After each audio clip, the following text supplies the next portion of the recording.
Good day to every one of you. By the way, it's me again, Hansel J. Francis, your reporter for this day. And for today's discussion, we will be tackling about government and politics of Saudi Arabia. By the way, when you hear the word Saudi Arabia, what comes in your mind? Because for me, or personally, when I hear the word Saudi Arabia, the words or phrases that comes in my mind are: first, it is a Muslim country. Second, it is a strict country. Third, it is a rich country because they are really famous in terms of oil exports.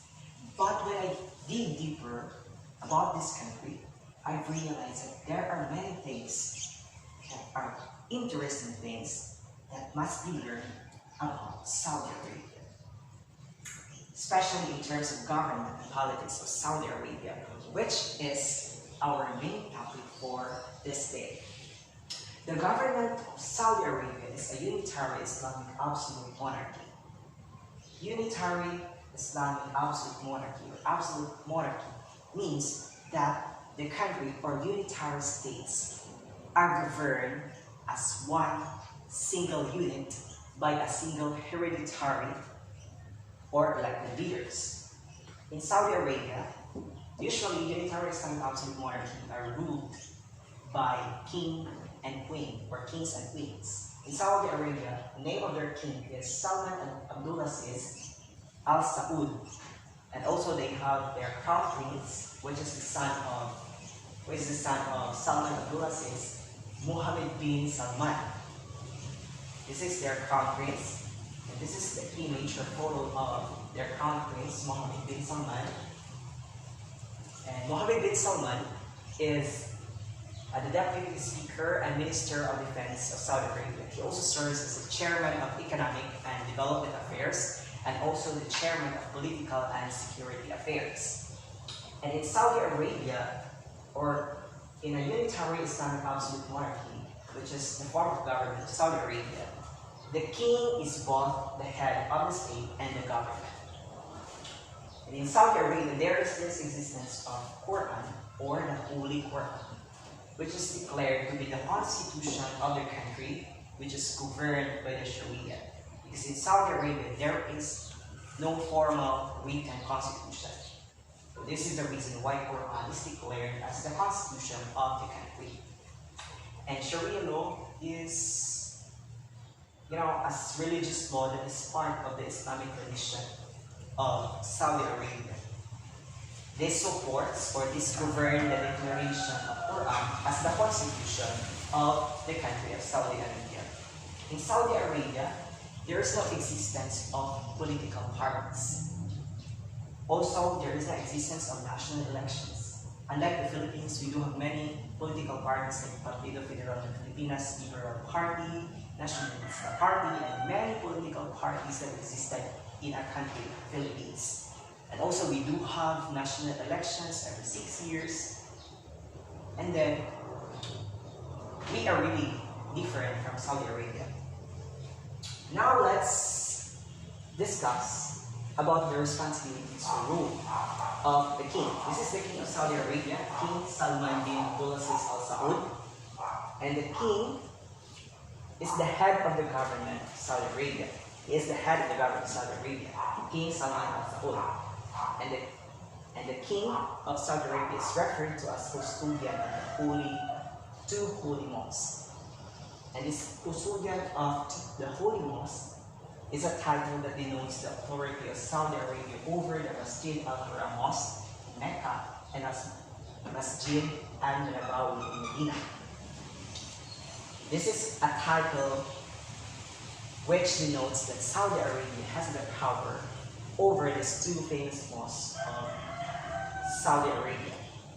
And now, since the king is the ruler of the country, so the king holds the absolute power in the executive, legislative, and judicial branches of the government of Saudi Arabia.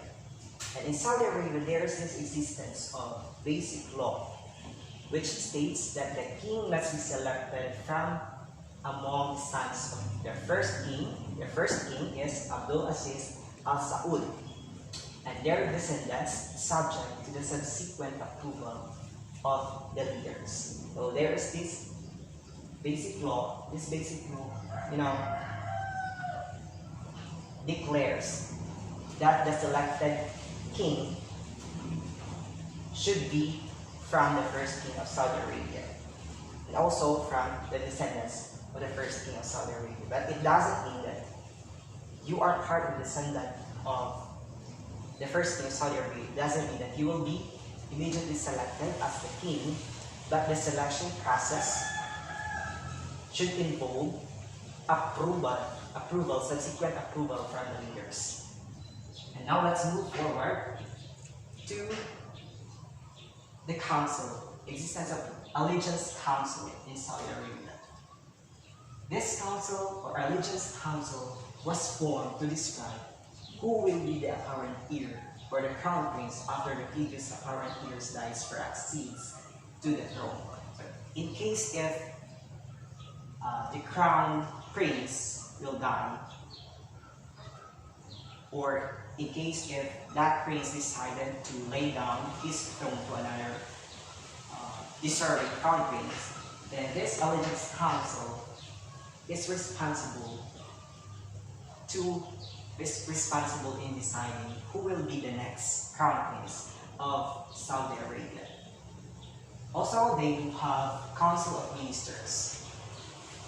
And the Council of Ministers consists of first and second deputy prime ministers, 23 portfolio ministers, and 5 ministers of the state.